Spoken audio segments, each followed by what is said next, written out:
Hey everybody, welcome back to the program. Today I'm going to be counting down my top 10 albums for 2017, and what a year it has been. Oh my gosh, there's been some fantastic music. I got a Weird Al box set, which was awesome, but we also lost a lot of great artists, including Tom Petty, Charles Bradley, Chester Bennington, Greg Allman, Chris Cornell, Chuck Berry, Johnny Holiday, David Cassidy, Della Reese, Malcolm Young, Fats Domino, Glenn Campbell, and Keely Smith. I also want to list off my runners-up because there was so many great records to choose from, including Rostam, Calm Trues, Grizzly Bear, Mount Kimball, Washed Out, Slow Dive, Perfume Genius, SZA, Toro y Moi, Kalula, Joey Badass, Mount Erie, Spoon, Always, Archspire, Priest, Charlotte Gainsbourg, Moondrive, Fever Ray, Bjork, Julian Baker, Moses Sumney, Kamasi Washington, Vince Staples, Bruno Mars, and Chicano Batman. In addition to all of that, all of my pick of the week should be included in that, as well as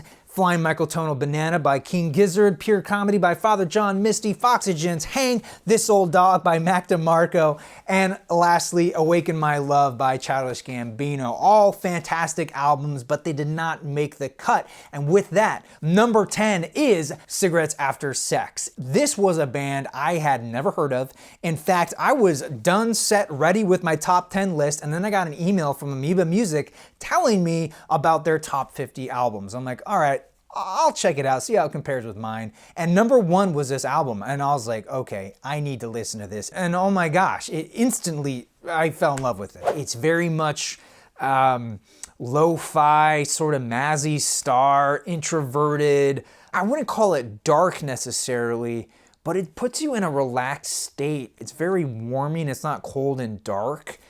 But the singer's voice, mesmerizing. I really dig it. Number 9, we have The War on Drugs, A Deeper Understanding. Now, this was an early favorite of mine. There's just something about the sound these guys create. I did a whole pick of the week on that. You guys can check out that video. But honestly, every time I hear one of these songs on the radio, or if I'm in a store somewhere, it just puts me in an awesome mood. And that's just this record. It just feels like positivity, road trip, fun, going somewhere, things are on the horizon. I really dig the vibe of this record. Number 8 is Kink Rule with the O's. Now, it was actually the number 1 album on some other people's lists, so I was really intrigued by it. And at first pass, I was like, I don't know. But I let it kind of grow on me, listened to it a few more times, and it's very atmospheric. And what I mean is, like, it's filled with mood. And each song, I feel like, challenges you in a different way. And there's some really dark moments on here. And it feels very complicated, but it's also simple at the same time. And there's a lot to pick up on with every pass, and I'm really attracted to music like that. And there's some really jazzy elements to it that opened up for me. And oh my gosh, by the 3rd time, I really enjoyed this record. So I encourage you guys to check it out. Number 7 is Kendrick Lamar with Damn. Okay, so this was my first experience with Kendrick Lamar.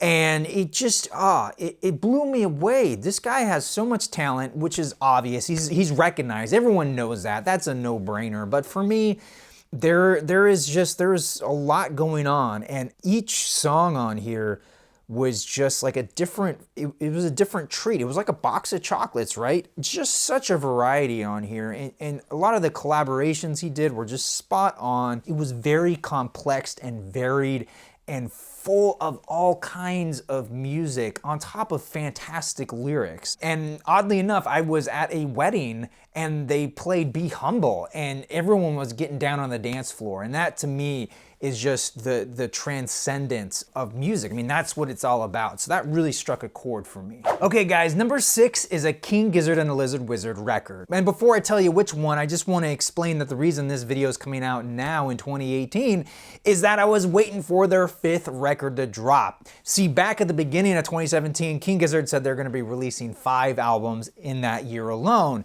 And not to say I doubted them, but it was looking like that fifth record may not come out. But sure enough, on December 31st, they released it. And I enjoyed it. In fact, I enjoyed all the albums, but this one in particular, Sketches of Brunswick East, really captivated me because it was so different from the rest of the records for this year. I just really enjoyed the jazz influence on this. Not to say I don't enjoy the microtonal experimentation that they're doing on a lot of these records. It tends to kind of wear on me, and I feel like it just becomes a bit long in the tooth, whereas this album just felt so like together, concise, and the solos felt good, and that could have been because of Mile High Club's influence with King Gizzard, and maybe definitely some magic happened there, but I just wonder if they sort of helped steered it away from too much microtonal stuff. But at the same time, I do really enjoy that exploration, especially with Murder of the Universe. I mean, I that one almost took this spot,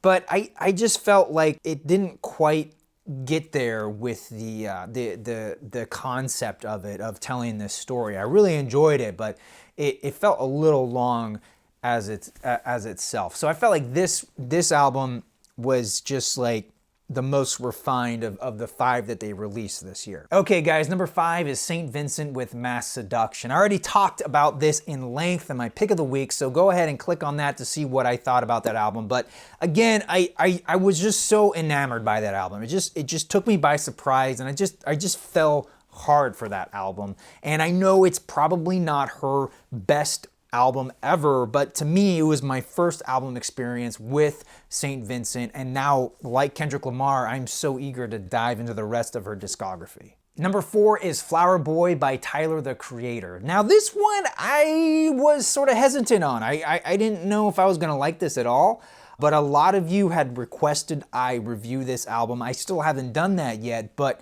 in preparation for this list, I was like, let's throw it in the mix. Let's just see what happens. And oh my gosh, it totally struck a chord with me. I love the sound of this, the grooviness of the production and his lyrics, and especially the quality of his voice. Oh my goodness. And not to mention all the collaborations on here. It's just really great stuff. Fantastic album overall. If you guys are a fan of hip hop and you haven't heard this album, what are you doing? Check it out. All right, guys, number 3 is LCD Sound System with American Dream. Now, I talked a lot about this in my Pick of the Week episode, but to sum it all up, this is an album I kept coming back to. I would hear songs on the radio or out and about, and I'd be like, wait a minute, is this the new LCD Sound System? And yeah, it was, and it was just like, this feels like home. I like this so much. I was hearing it in commercials all over the place, and it's really well produced, excellent songs, very catchy. What else do you want? I mean, it was just a solid record. James Murphy really knocked it out of the park. Number 2 is Thundercat with Drunk. Oh my goodness, this record, I love the absurdness of it. I mean, the cover alone, what is that? That's kind of creepy, right? But the music, it's just like, it's what do they call it? Yacht rock? But it's so much better than that. I mean, it's like cheesiness to an artistic level. There are moments on here where he's singing about a cat and then starts meowing. It's like, it blew my mind away. And then Michael McDonald's on here, just amazing stuff. I mean, this whole record is so varied. There's like jazz influence, soft rock influence, hip hop, all these different elements going on. And it's his own brand, Thundercat's brand. I mean, it's just, if someone were to like list out all these qualities on paper, you'd be like, no, that's not gonna work. But it so does. I don't know. This album blew me away, and I need to pick it up on vinyl. I need to own this on vinyl because it is just one of my favorites. Obviously, it's one of my favorites. It's just that good. It's just like, it's an album that I have to show people. It's like, have you heard this? I need to play this for you. Oh my goodness. Okay, so my number 1 pick is by The National with Sleep Well Beast. And I gotta be honest, the number 1 spot was so hard to pick. It kept fluctuating from all these different albums. But this record in particular, the more I listened to it, the more I thought about it for the #1 spot, the more it felt right. The singer's voice on here, the mood. There's heartache on here, but it's also uplifting. It encompasses so much feeling and emotion. And the music and the guitar parts, the guitar solos are really well done. It sounds fantastic. I love the recording of this. I've always enjoyed The National, but this was the first record I ever really sat down and listened to. This was a real surprise. I feel like it kind of got overshadowed by Fleet Foxes and The War on Drugs, but this to me really is the cream of the crop. It really, to me, rose up. And I'm so glad I checked this out. And that's thanks to a lot of you guys who told me that I should listen to it. And just exquisite. There's not a track on here that I want to skip. And I mean, that's true for all the albums in my top 10. That was kind of like my stickler point. Like, is there a track on here that I would skip? And no. So anyway, guys, well, that will do it. That's my list for 2017. I'm curious to know what your top 10 list, or what's your top 5 or top 3. You guys don't have to list everything. Just leave me a comment down below and let me know. Until then, I look forward to spending 2018 with you guys. Thank you so much for watching. I'm your Vinyl Geek, and I'll catch you on the flip side. Hey guys, thanks again for checking out this video. Now, if you want to see my top 10 albums for 2016, I put a link right there, as well as a playlist for the rest of my pick of the weeks.